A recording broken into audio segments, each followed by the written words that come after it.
हर एक पशु प्राणी मनुष्य वस्तु अपने आप को बहुत अहंकार घमंड से जीता है। एक छोटा सा उदाहरण बताता हूँ। लोहा अपने आप को बहुत बड़ा ताकतवर मजबूत समझता है, मगर लोहे की कमजोरी क्या होती है? तुरंत अग्नि में डाल दो और पिघल के कमज़ोर हो जाता है। तो लोहे की कमजोरी अग्नि के सामने चलती नहीं।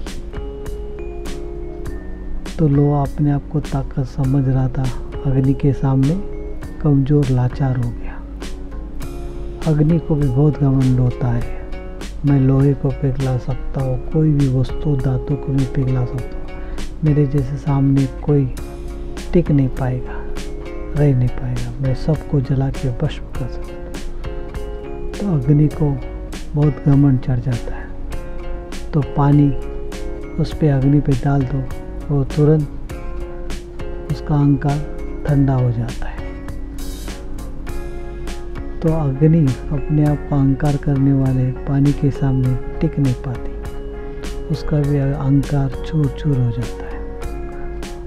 तो पानी बोलता है मेरे जैसा कोई ताकत नहीं, मैं पूरी सुनामी ला सकती हूँ, तूफान ला सकती हूँ। वही पानी को पशु प्राणी मनुष्य पी के घटाघट से पचा लेता है और पानी का भी अहंकार चूर चूर हो जाता है। तो मनुष्य को और अहंकार चढ़ जाता है।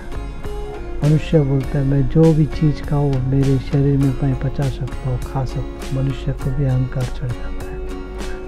फिर मनुष्य क्या करता है, उसके सामने मृत्यु आके खड़ी हो जाती है। मनुष्य भी लाचार कमजोर होके वो भी चूर चूर हो जाता है। तो मृत्यु के सामने मनुष्य की कोई चलती नहीं है, मृत्यु मनुष्य को सीधा खा लेता है।